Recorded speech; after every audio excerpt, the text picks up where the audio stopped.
আজকে আমি লাল শাক রান্না করে নেব। কড়াইয়ের মধ্যে তেল দিয়ে দিলাম। তেলটা একটু গরম হয়ে গেলে আমি এর মধ্যে পেঁয়াজ দিয়ে দেব। পেঁয়াজ দিয়ে তার উপর একটু কাঁচামরিচ দিয়ে নেব। কাঁচামরিচ পেঁয়াজটা ভালো করে ভেজে নেব।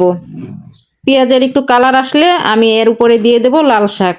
লাল শাকটা দিয়ে দিব। এখন একটু নাড়াচাড়া দিয়ে দিই যাতে নিচে শাকটা না লেগে যায়। এভাবে নাড়াচাড়া দিয়ে তার উপরে আমি বাকি শাকগুলি দিয়ে দেব। শাকগুলি দিয়ে তার উপরে লবণ দিয়ে দিব। লবণ দিয়ে আমি একটা ঢাকনা দিয়ে দেব। ঢাকনা দিয়ে দিব শাকগুলি নিচের দিকে নেমে যাওয়া পর্যন্ত। তারপরে শাকগুলি নিচের দিকে নেমে গেলে আমি এটাকে ঢাকনা তুলে নাড়াচাড়া দিয়ে নেব। নাড়াচাড়া দিয়ে নিয়ে আমি আবার একটু ঢেকে দেব।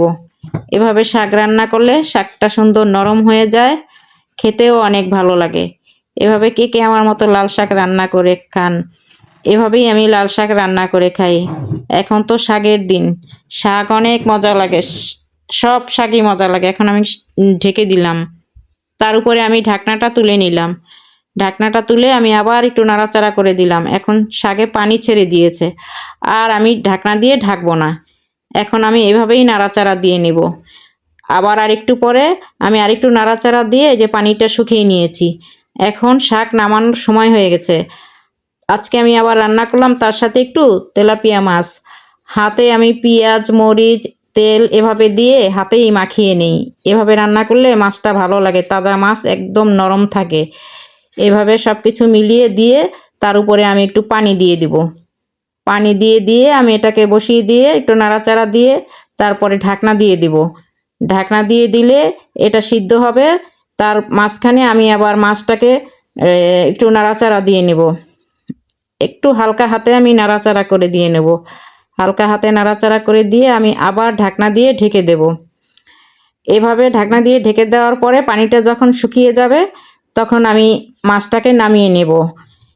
আর রান্না করলাম সাথে একটু ভুড়ি, গরুর ভুড়ি। কে কে আমার মতো গরুর ভুড়ি পছন্দ করেন? আমার তো গরুর ভুড়ি অনেক পছন্দ। এভাবে ছোট ছোট করে কেটে ছোট ছোট করে আলু দিয়ে আমি এভাবে রান্না করে খাই। এভাবে আমার মতো কে কে খান? অনেক মজার খাবার ভুড়ি। এভাবে রান্না করলে খেয়ে দেখবেন সেই রকম মজা। আবার একটু তুলে তার উপরে আমি আবার একটু নাড়াচাড়া করে দিলাম। এখন পানিটা শুকিয়ে আসলে ভুড়িটা নামিয়ে নেব। ভুড়িটা তো সবার কাছেই মজা, আমার কাছেও মজা। ভুড়ি এভাবে রান্না করে খেয়ে দেখবেন সেই রকম মজা। আর আমি আজকে রান্না করব তার সাথে একটু মিষ্টি কুমড়া। মিষ্টি কুমড়াটা যখন হয়ে আসবে তখন আমি তার উপরে ধনিয়া পাতা দিলাম। ধনিয়া পাতা দিয়ে আমি হালকা হাতে মিষ্টি কুমড়োটা একটু নাড়াচাড়া দিব। নাড়াচাড়া দিয়ে আমি ঢেকে দিব। ঢেকে দিয়ে যখন পাতাটা একটু হয়ে যাবে তখন আমি তুলে নেব। মিষ্টি কুমড়াটা আমি তুলে নেব। এতক্ষণ আমার ভিডিও দেখার জন্য আপনাদেরকে অসংখ্য ধন্যবাদ।